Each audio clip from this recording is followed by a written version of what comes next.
Real estate is a marketing business. Marketing these days is visual. If you are not using your best practices for your visual marketing, you are not helping your clients. You are not putting them in the best light, and you're potentially losing them the highest and best price for your listings. As an agent, you're the CEO of your own company. You own your marketing for the most part. While it's true many agencies will provide you marketing, they are providing the same exact services and content for all of your competitors in your office as well. There is no differentiation. And therefore, it's not great marketing just for you, it's for your agency. Photography, videography, drone, visuals, 360 videos, floor plans, Matterport are all just some of the tools that can and should be used. You deliver your images and stories through social media, blogs, Instagram, Facebook, LinkedIn, etc., etc. We're here to talk about that today. Welcome back to another episode of Broker Talk, your weekly real estate show bringing you information and insight on how to understand this complex world of real estate. I'm Larry Lawfer, your host each week, joined each week by Jim Lowenstern, the CEO of Castles Unlimited. Our guest this week is Logan Seale, professional photographer, videographer, producer, director, drone pilot, real pilot, and a guy with an interesting tattoo. Welcome, Logan. I see you're enjoying your North Carolina vacation. Thanks for joining I us. am. Thanks for having me. This is great. I'm new So, at this. oh, well, to say, did you say new or this is your first? This is probably my first, I suppose. Anyway, we'll be gentle. Okay, thanks. You and I have traveled many a mile creating visual images for corporations and schools and things. Now we're both in the real estate industry. You're providing visual content, and I wanted to bring you on as an expert in the creation of content and talk about best practices. So let's start with the camera. When many agents can't afford someone like you to do it. So if they're going in with their iPhone, pretty good lenses on those iPhones or some of these other new phones, what do you think are some of the best practices they should be doing? Yeah, iPhone quality is really good, and now with the larger ones that actually have three lenses, they have wide angle lenses. Um, I think probably, like from a professional point of view, you'd probably be trying to keep your lines straight. Think about maybe holding the camera more perpendicular to the wall, things like that, that will straighten up your lines. I believe iPhones also have some sort of HDR uh, function, which would allow the windows to be more balanced with the rest of the room. Um, they have a lot of sort of digital enhancements, but they're very good. They're very good. You s- Some places that I've worked for said no iPhone photos because they know it's tempting. Well, it is where you're pointing your camera. But Mhm. for instance, if you're outside the house, you shouldn't do straight on. You should do on the side so you can see down the side of the house as well. Right, it gives some depth to it. I actually hold my camera as high above my head as I possibly can to get it as flat to the building as you can, so the building doesn't have what we call parallax or get real low, get real small at the bottom and large at the top. And the further up you go, the more even you can be with the building. So I don't know if they think I'm funny looking, but I'm at my tippy toes holding my camera up outside uh, Well, don't worry. when I'm shooting a building. Well, don't worry about that. You are funny looking, but it Yeah, doesn't that's it true. doesn't matter at all. That's true. You come home with a good shot. That's That's the right. key. Right. You were talking about drone photos. Some houses it doesn't work. Drone pictures will not work. Talk about that for a moment. That's actually a really interesting point to bring up. I photographed. Well, there are two extreme examples I went through just in the last couple of weeks. One was a extraordinary house in uh, Newton, or right around there, in a very fancy neighborhood. The guy wanted $2 million for his house. He'd spent $100,000 on a thing that made an actual piano play along with songs. It was something else, but he had no yard. I mean, no yard and high fences all around. And they wanted the whole drone bit, and there were trees around it too. And I explained to the agent right away. This is the first time I'd even done it. Is I called the agent over and said, "Here, look at the situation." I let him look at the monitor. Say, "I can't get it any lower. I go to the fence. Any higher, I get nothing but roof. We won't see it." Because I see the problem, because and we tried different locations, and it was we did what we could. Um, Like maybe a they circle. Well, they weren't even doing video. They just needed stills. And Ah, yeah. I mean, it was too narrow to even, I think, launch that drone between the house and the fence. I was like, okay, I'm going to go up, then I'm going to have to dodge a tree, then back up and over, and then the tree's going to be in the way. And the other issue was we had a thing where an agent wanted me to photograph a place that was about a half a mile from Logan Airport. Oh So boy. you had to go through all the FAA stuff. I mean, you can do it Yes. online now, but these drones now, if you don't have all your, I's dotted and T's crossed with the FAA, they will not take off. They'll just sit there and say, "That's restricted area, you can't." But we got it worked out, and we got some good shots. But she wanted me to go real high and take pictures. It was down at City Point, and do some pans of how close it is to the beach. And I said, fine. So I did that, but I kept thinking, going, this is a little odd, because she's going to put these pictures in there and they're going to feel like this is the view from the house, because it was not. Yeah, but But there is, you do spot the house in this, like Newton is a little outside bit, yeah, a Boston. little bit. Newton is Right. outside Boston, so you could show how close on a clear day. You can show how close you are to the city, and that's part of Yeah, the you beauty of can. a town like that. Um, Right. Right. uh, but bathrooms are another problem quite Right. often because they're small Right. and narrow rooms. How do you deal with things like that? First of all, is Jim? The 14 millimeter lens that I bought, that's the widest you can get, um, solved a lot of the bathrooms for me. I worked with a guy who said, "Oh, bathrooms are kryptonite to all photographers, because you just can't do it." Mirrors are also not a lot of fun either. So you have to set your camera on a self timer and set everything up. And I'll try to drop the camera down such that you can't see the camera in the mirror, click the shutter and run out of the bathroom. um, And put the toilet seat down. and put the toilet seat down. Absolutely. And the toilet paper is always a little bit of Are I don't you know. over or under? Let's figure this out right now. Definitely over, but I never know whether it should be It's there over. or should be It's taken out. it's always over. It's I I think always the can't believe over. people patent still actually shows it think it over. goes the other way. Yeah. Yeah. My left-handed son puts it under, and it drives me insane. But um, yeah, so the wide lens really helped that, and I kind of pan, and I talk to them about it a lot of times. I don't ever shoot shower stalls unless they're very extravagant, because 9 times out of 10, I pull the curtain back and all the stuff in the bathroom is in the shower where they moved it for photography.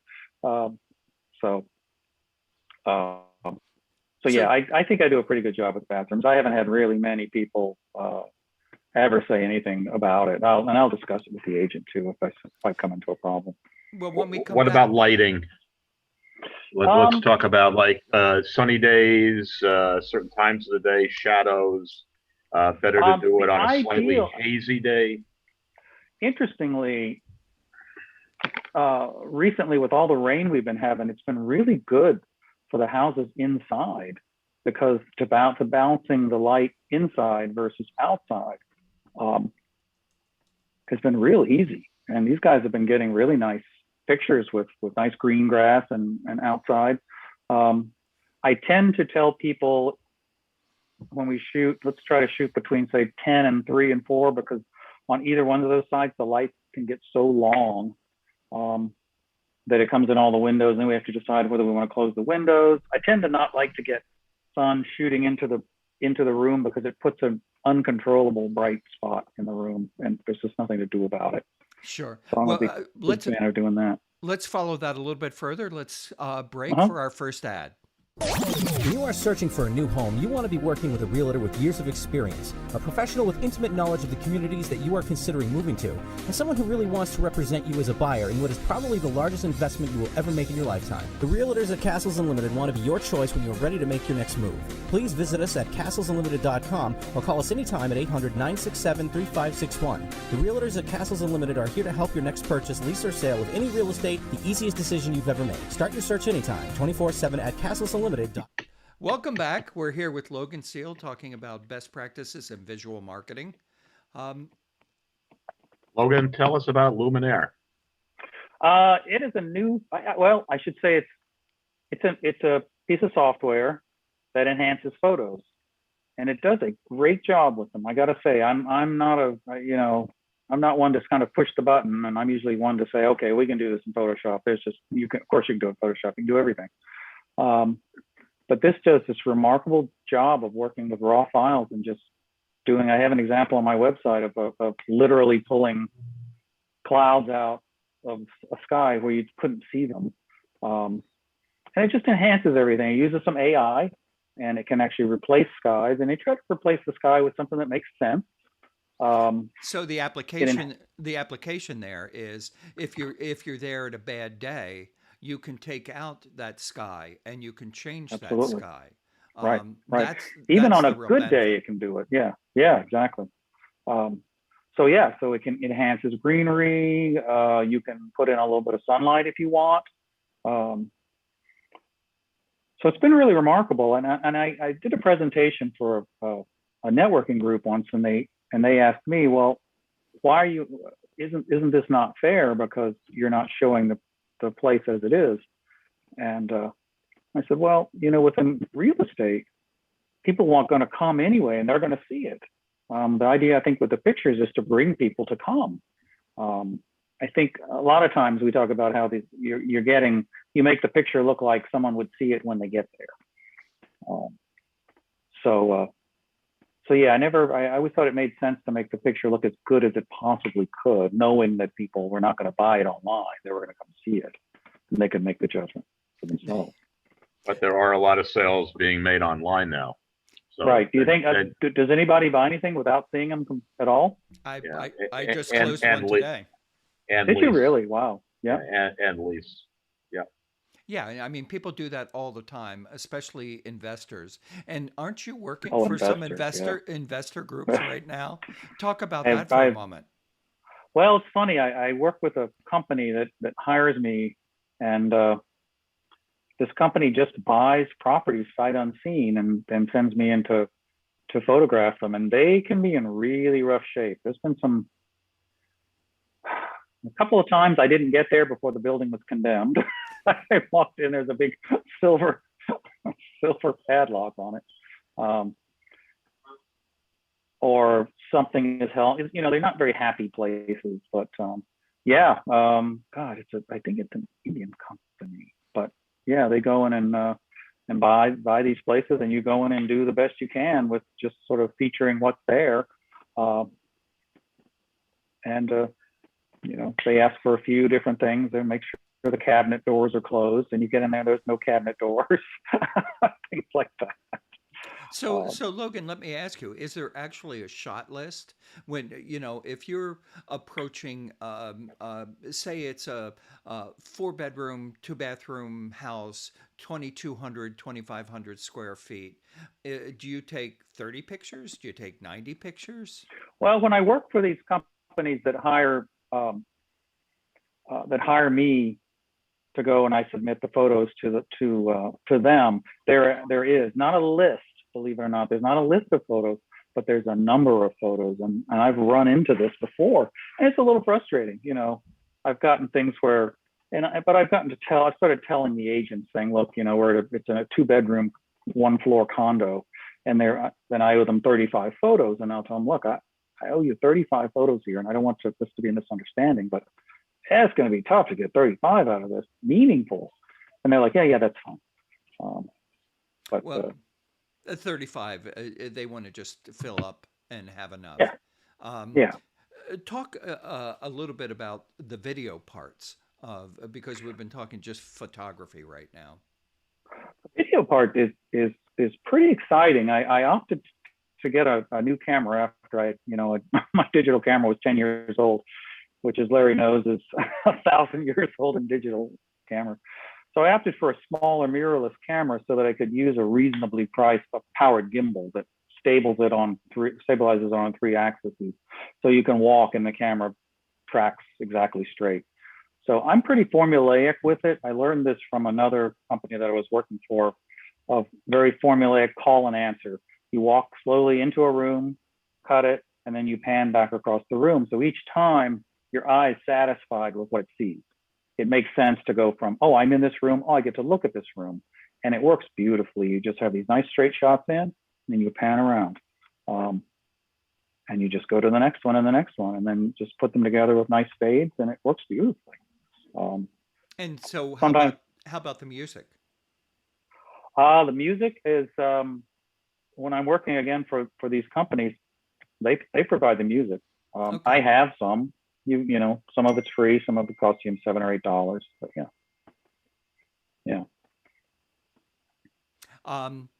So I don't know if you heard that. I've got to turn this thing off here. So are you doing any live action? Like, is the agent there with you and say, hey, we're here at 123 Main Street? And a company actually that I did some work for last summer, I guess they're doing that now too. I haven't seen them. They're working mostly in central New York now. But yeah, I guess some agents are doing, hi, I'm here and this is the house. But I've yet to run into that. No one's really asked me for it. I'm equipped to do it, but nobody's Sure. asked me about it. Sure. Yeah, all you need is a selfie stick and a smartphone. Yeah, you can do that too. Yeah. Go ahead, Jim. Just have you been thinking about Matterport at all? What I have. I have change the Matterport landscape? capability. I think people like it. It's funny, it's interactive versus straight running. And I've had clients say, I really don't care to have my clients have to push any buttons. And Matterport's a load of fun. I mean, to go and click and make your way through. And I do it, and I've provided it for several different clients. But their business model is somewhat disturbing. It is. It's, they compete against their own It's people. building a database of properties, from the inside. I kind of wondered about that too. Yeah. Okay. And I think there's some security risks to everybody Right. once you let somebody into your property with that camera, because they're storing that information and I guess there's fine print, and they're reselling it. So if someone's gonna burgle your house, they just get a Matterport. I have on a couple of places Account? times we've moved security equipment. The owners have asked us to move security equipment, so that was not shown. But yeah, that's true. I don't know about the database. I can do something similar to Matterport without Matterport. It's with a Rico? It's with the Rico, yeah. It's the same idea. It's actually all server based. The particular one that I can do, you put it together on a server, build it on the web, and it's not as automatic to put together as Matterport. Right. Well, you were talking about the Rico and using the Matterport app. Does that have the same security risk because all the information sits in Matterport? Sure, absolutely. Yeah. It gobbles it all up. Yeah. I mean, and you send it to. That's how you get it done. Once it's done, you send it to Matterport, and they send you an email to say your house is done. How about plans? Floor plans.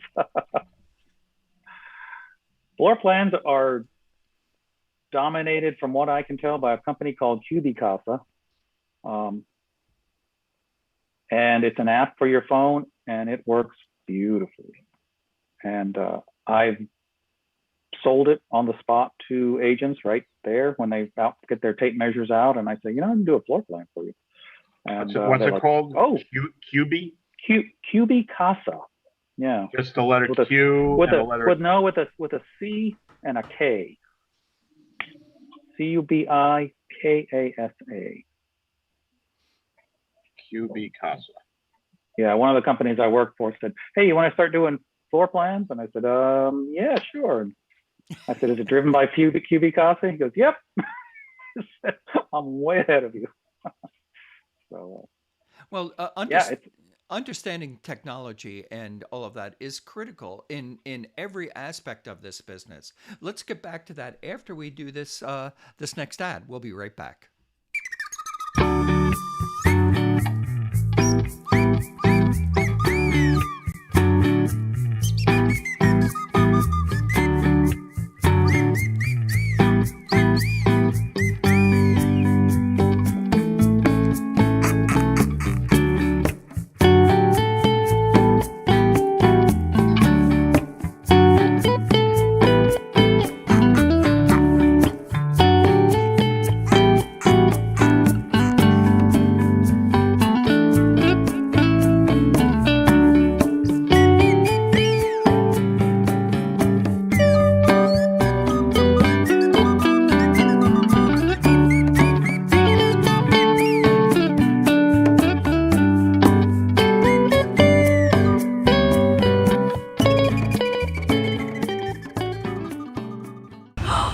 Smells so good.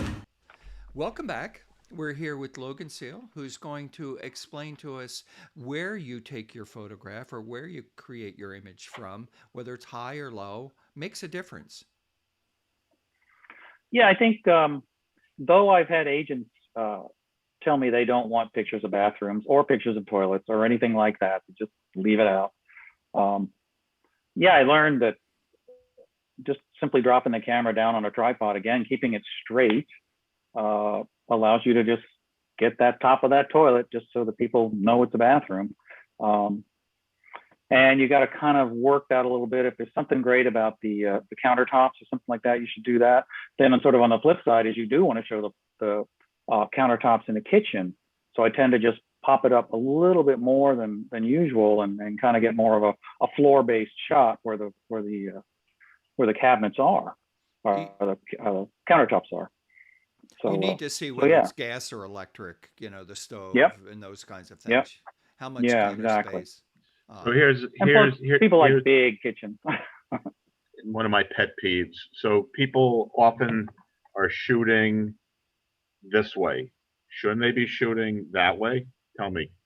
Oh, yeah. Vertical or horizontal? Oh dear God, horizontal. I Right. scream at people on the. There's no such thing as vertical video. Right.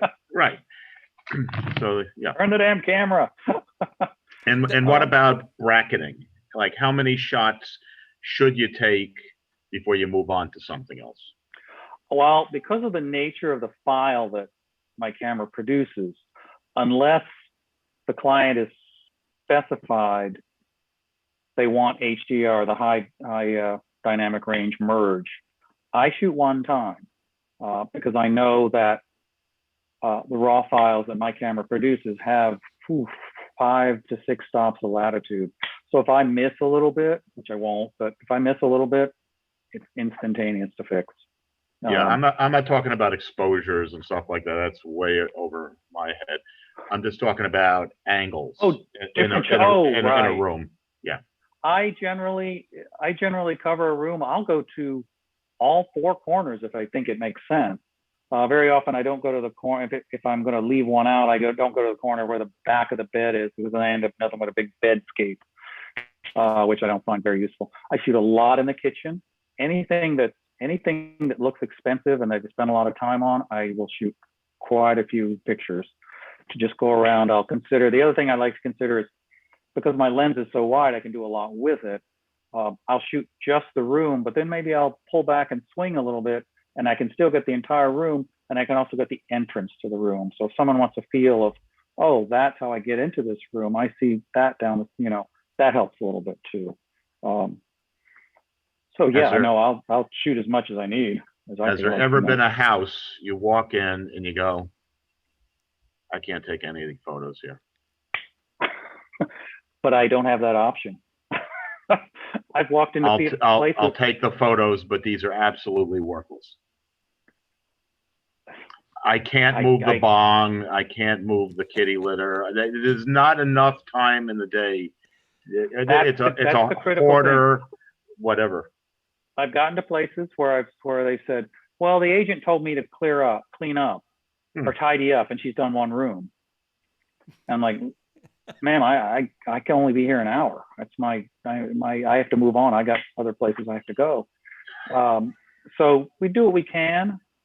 Photography tends to be very kind to places that are a little bit beat up. I've shot some Fannie Mae properties that were really in tough shape, and I get the photos back and they don't look so bad. And I think that place doesn't look so bad. And I'm going, yeah, that place was really, really bad. They're not smell-o-vision, so you don't Oh, smell it's not smell-o-vision, and I'm like scraping the stuff off the bottom of my tripod. Yeah. Yikes. And I'm places that I'm afraid I literally will test every step. I'll test as I go up and down. There's been a few basements I just refuse to go in down. I just looked at it. I was like, nope, not doing it. But no, I just shoot. I have to shoot because that's what you're expected to do. For my personal clients that hire me directly, we don't get into that situation because we spent days planning it and talking to the agents or talking to the homeowners and explaining to them how this all works. I think that's really important for whether you are doing your own photography or whether you hire photographers, pre-planning. How do you pre-plan your shoots with houses? The most I pre-plan really is I go on Google Earth or Google Maps, and I will find the place. I want to make sure that I've got the number right. The number makes sense. And I also want to see the neighborhood, especially if they're asking for a drone flight. I want to see where there's wires to be dealt with. I want to see if there's trees everywhere. I immediately will kind of explore around as much as I can to find a launching spot for the drone to make sure that I sort of have that thought out. But after that, no, I mean, again, I have to photograph the place, so I have to go in and shoot. But I do like to at least know that. It's fun. It's good to know what the house looks like when you're looking for it on the street. So you, Logan, you kept using, I understand what you're saying, but you said make sure the camera is straight. But really what you're talking about is make it level, like this way, well, there's level two axes. this way. Yeah, this way, yeah. It's level, X and level, Y level. or Y and Z. Yeah, Because the lens is set up for that. Right. And it's the same with you're like this straight onto it, and you're not tilted down, you're not tilted up, you're straight in. Yes. Like sometimes I've had people ask me to shoot down the stairway, and I will switch lenses because the 14mm lens goes crazy when you tilt it down, and it just everything looks wrong. Very scary. Very scary. Yeah. So I switch lenses. Yeah. Yeah, that 14mm, you got to know what you're doing. And for the audience, a 50mm is what's considered a normal view, and this is with a 35mm camera. And why is that considered normal? It's because it's the normal vision that we have. So a wider will see wider, and a telephoto will see more telephoto. That's as simple as it is. Yeah, I think that the 14 has almost a 90-degree field. It's pretty wide. Yeah, you have to be careful. So you have to be. I'd never use it outside. It's too crazy outside. The houses look little pin houses. Where would our audience and the agents who watch, where would they find you, Logan? Well, I have a website. It's loganseale.com.